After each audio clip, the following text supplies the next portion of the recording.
Good morning, good morning, good morning, good morning, good morning. It's your boy DMac on May 19th, 2025, and it's all over for the Nuggets and all over for the Avs too. Excuse me. And on this, after this weekend last year, it was the same. The Nuggets and Avs were both eliminated on this weekend a year ago, and now we are left with the Rockies and OTAs. And Broncos mandatory minicamp. We have that coming up for the next 3 weeks as well. But it's disappointing. It's a bummer. We'll go through the game and what's next here in a little bit. We're brought to you by Journey Spice. I love Journey Spice. Andon and Rosa have built an amazing company. A non-GMO, no salt, no sugar, just absolute goodness. Make your food taste so much better. This right here, that's the Moroccan spice rub.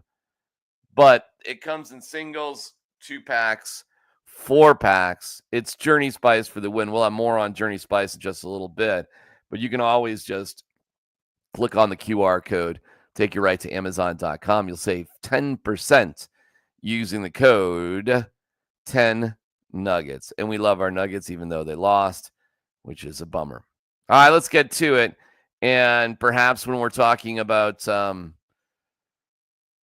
the Nuggets, maybe we should take Jokic's advice. We will see, But from now, like next couple of days, there's going to be a lot of beer probably. Okay. We will see, But from now, like next couple of days, there's going to be a lot of beer probably. I get it. Let's talk about the game for a second. And this is where the Nuggets had a nice 11-point lead in the first quarter. They put in their bench, and it all disappears. At the end of the first half, with 3 minutes to go, down by 1, they allowed an 18-5 run to finish down by 12, and then it just sort of miserably downward spiraled from there. Aaron Gordon, I give him a lot of credit for trying to play, and he played really well. I don't think this was anything on Aaron Gordon. I mean, Aaron Gordon finished with, 8 points, 11 rebounds, 1 of 3 from 3 in 25 minutes. He gave it his best shot. Pretty good. I mean, he had more points than Michael Porter Jr., who had 6. Jokic, 29 and 7. So Jokic did not have a triple-double at all in this series. And Jamal Murray was a ghost, 6 of 16, 1 of 8 from 3. 13 points, 19 points from Christian Brown. The bench was, awful. I mean, the game could have been worse than the final result of 125-93. 32, it could have been 50. It was ugly. It was a bummer. Christian Brown about the game. After such a strong start, what changed for you guys in this one? Yeah, we let it, I think, get away from us. Credit to them, though. I mean, they played well. I think that Jalen Williams had a big-time response, and that was big for him. Those guys are, a good team, and they were that way all year round for a reason. What do you wish you had more of out there in this game? I wish we won. I think that, like I said, that credit goes to them. I think that they played their game. They forced us to, the ball where it was supposed to go. Did a really good job being physical with Nikola. And they won the game, just, fair and square. They played their game, and like I said, they're a good team. What can you be proud of still, regardless of this outcome and what this team did? I think that I'm proud of everybody. I think, as individuals, I think we fought through a lot. We went through a lot. So I'm proud of all the guys. I think that their toughness, their grit was impressive, but we didn't get the job done. The outcome wasn't what we wanted, and I think when, you're on this type of team, it's championship or nothing. And, I really believe that. So, like I said, I am proud of everybody. I think everybody fought through a ton, and it was really tough. And we had some really cool wins, some really cool moments this year. But it wasn't enough, and, the outcome wasn't what we wanted. I don't want that to get lost. There were some amazing moments. And, with Calvin Booth and Michael Malone being let go in the final 3 games of the season, where did anybody think this season was actually going? So we had a hell of a series against the Clippers and a very memorable Game 7 against them. I mean, you look at games 4 and 5 against the Thunder. You had an 8-point lead going into the fourth quarter against the Thunder in both of those games, and you did in game 6 as well. You finished it off there.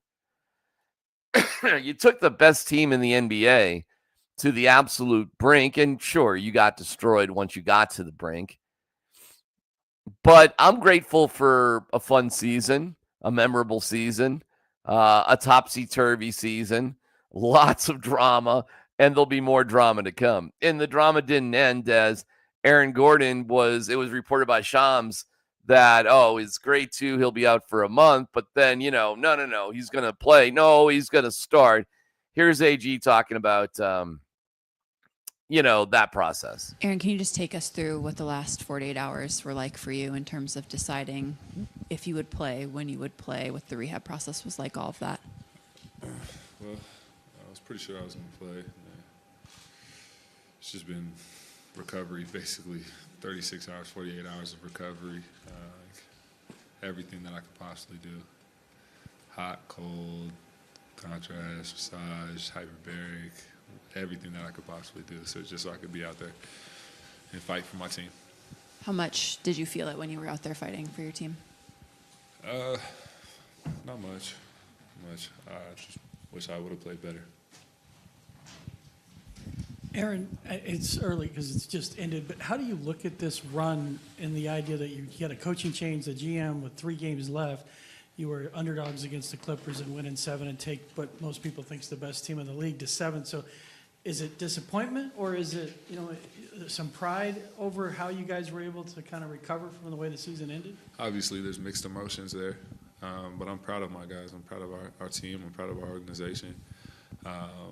And of our squad. I think we fought very hard, gave ourselves a chance to beat the number 1 seed. I'm proud of us. That's awesome. I'm proud of them too. We'll hear from Nikola Jokic here in a little bit. A reminder to like and subscribe to Altitude Sports Radio, the YouTube channel. We would appreciate that. More from Aaron Gordon, who to me is the heartbeat of the Nuggets.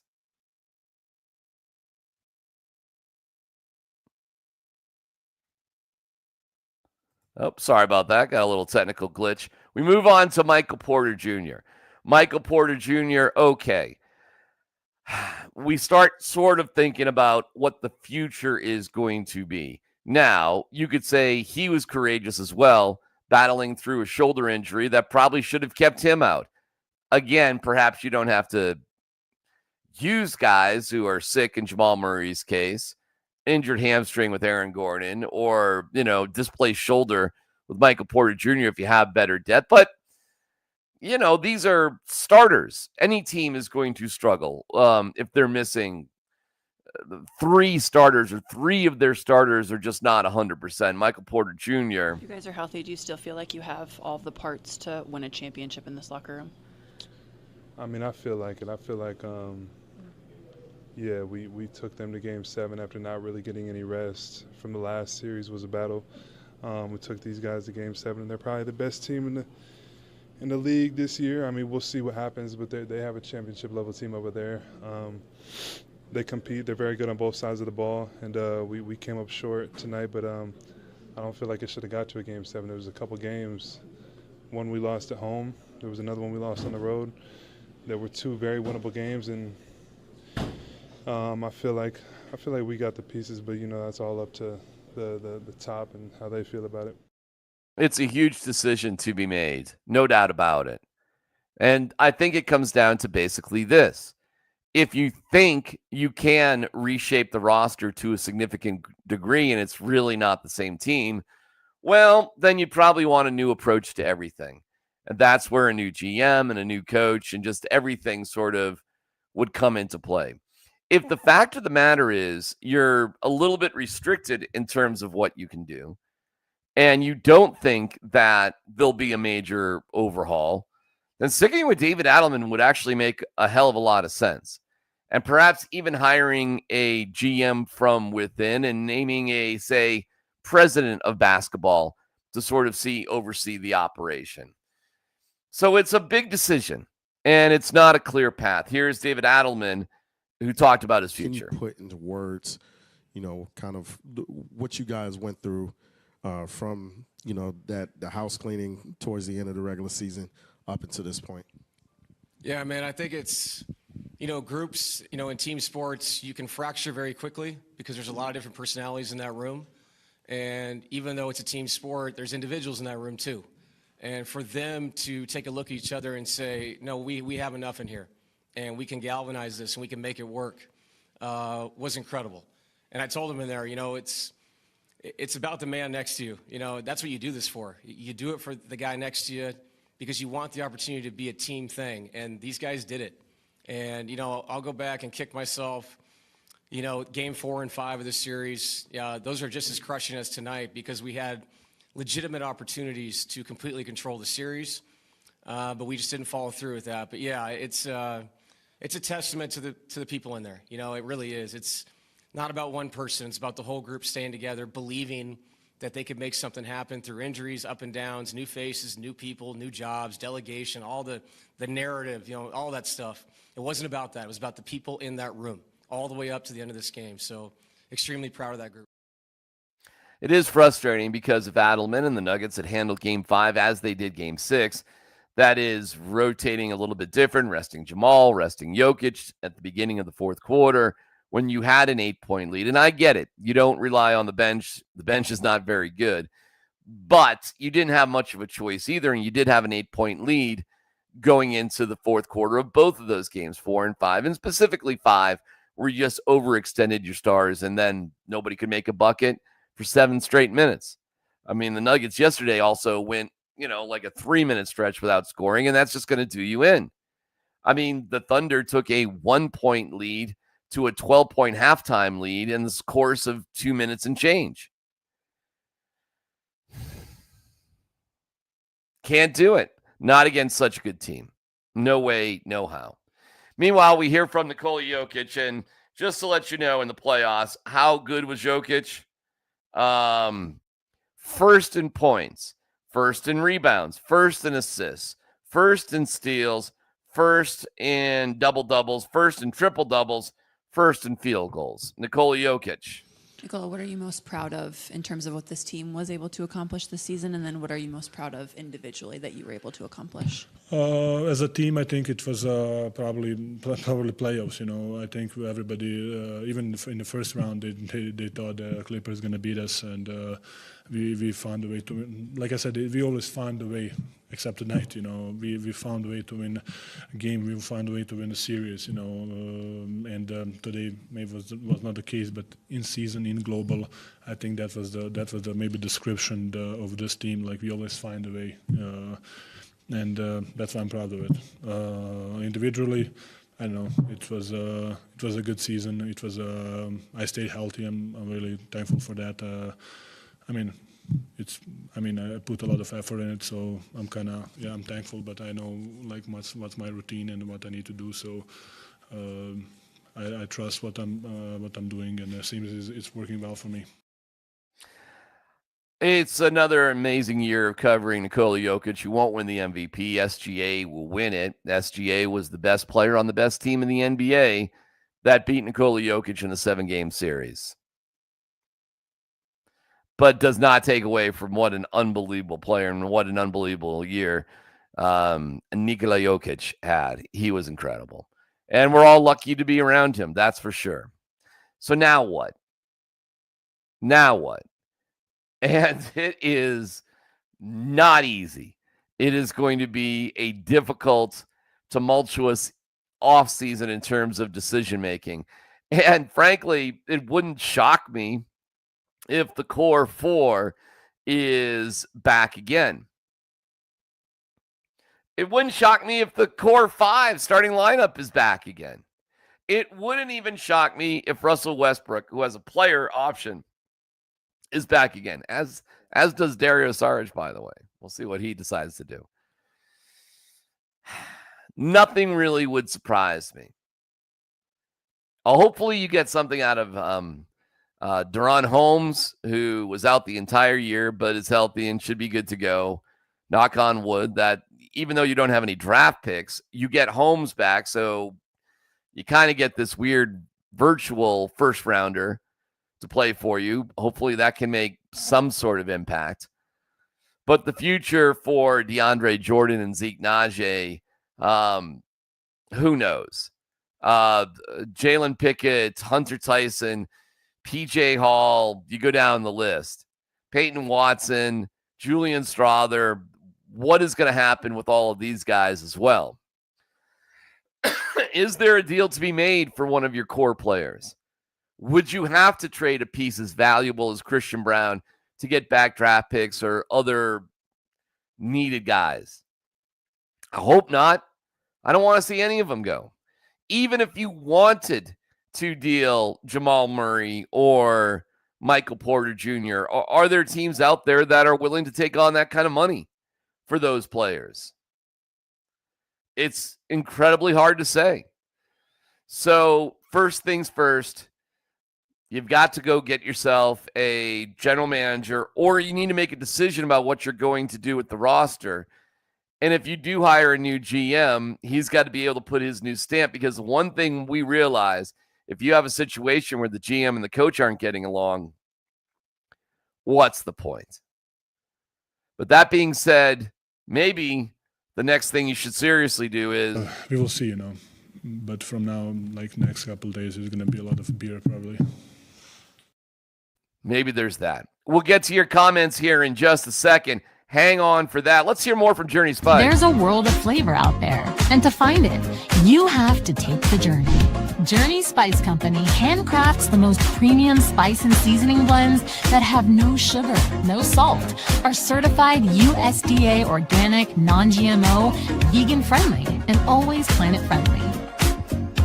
You are going to love serving amazingly delicious creations while knowing you helped reduce single-use plastics. Make sure to search for Journey Spice Company on Amazon today.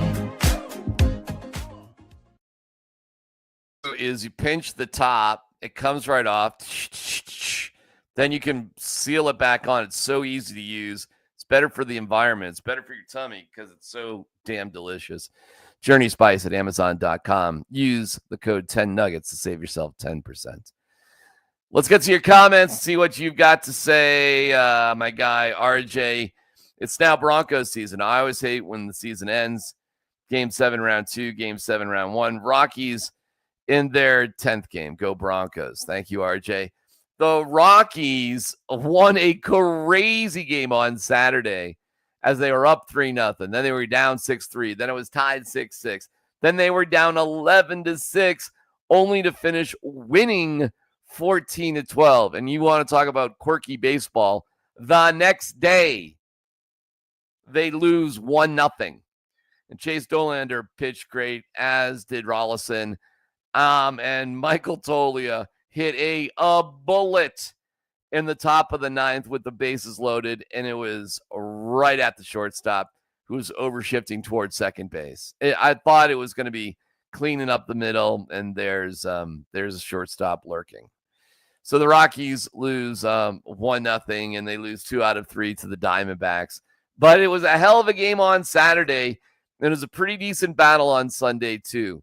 So Warren Schaefer does get his first win, but without Bud Black, the Rockies are still on pace to have the worst record ever, and that might be bad for me. Peyton Manning ended his season drinking a lot of Bud Light. True MVP. I mean, we will see, But from now, like next couple of days, there's going to be a lot of beer probably. Well, there's that. DMac, who do you think is in a better spot going the next year, the Avs or the Nuggets? I think they're in the same spot. That's a great question, Troy. I think both teams are actually in the same spot. They've got some big decisions to make to their core of their team. They both have superstars to work around. They both could have went on longer runs this year. It's a great question, Troy. So I know I'm sitting on the fence on that, but I think it's the same spots. Are you back? I'm looking forward to that cocktail sign to be lit up again. Nisha brother. Oh, that's very nice. I appreciate you. That is right there. It's not lit up. Having cocktails at Well, this is happening right now at 10 minutes of 8 in the morning. Drinking this early is...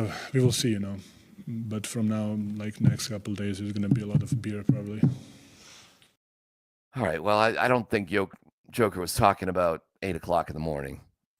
I'm sure he wasn't. Let's see. It's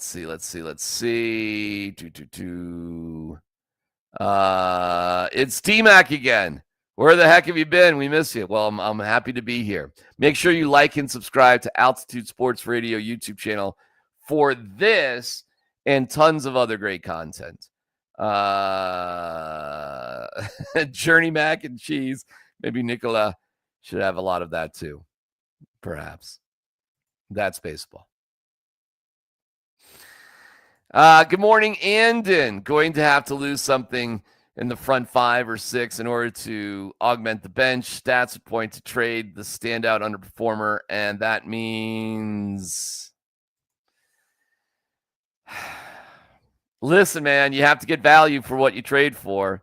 You have to have teams accept the money for what you trade for. The Nuggets are in a tough spot.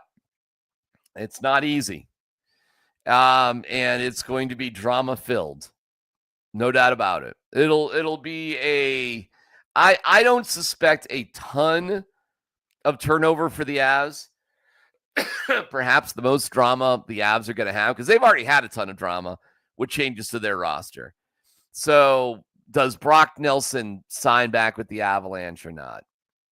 I don't know. I mean, it's going to go kind of like that.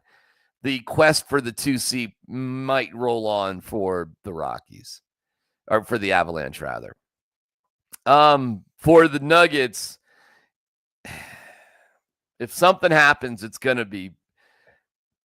It doesn't seem like a lot of small things would help the Nuggets. It seems like only big things would happen. Nuggets and Avs both have the best player in the world, solid core, and plenty to improve. Miss you, buddy. Well, here I am. I'm glad you're back. Means to me someone we need, a Murray or an MPJ. Otherwise, you aren't making serious moves. Yeah, that's right. But you might not be able to make serious moves too.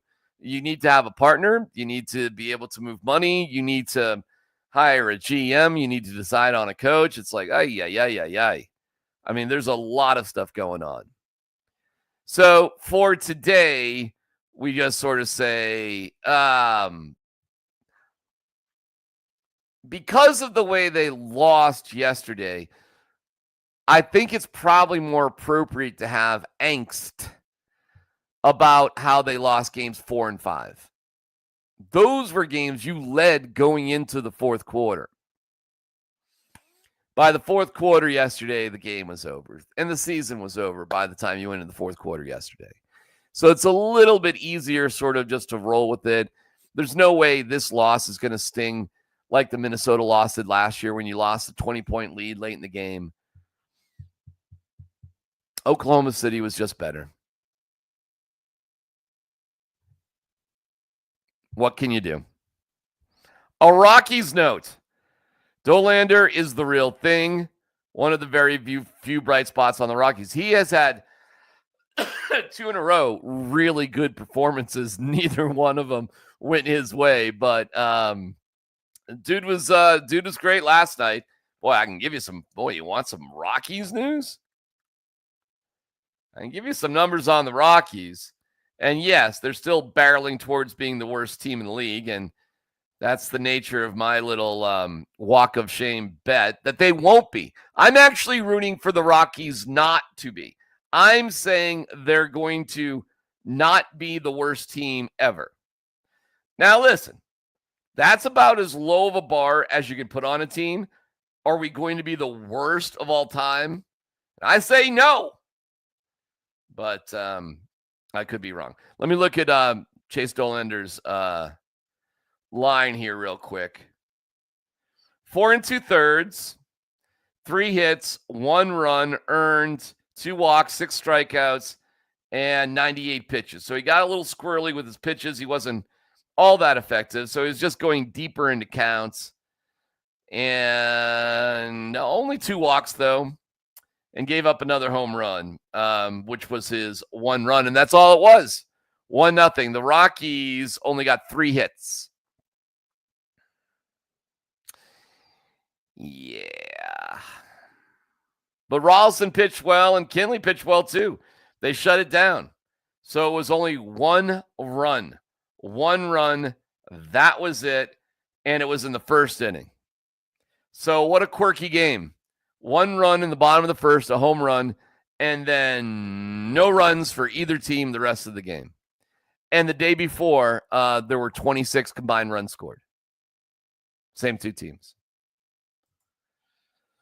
That's baseball, as the expression goes.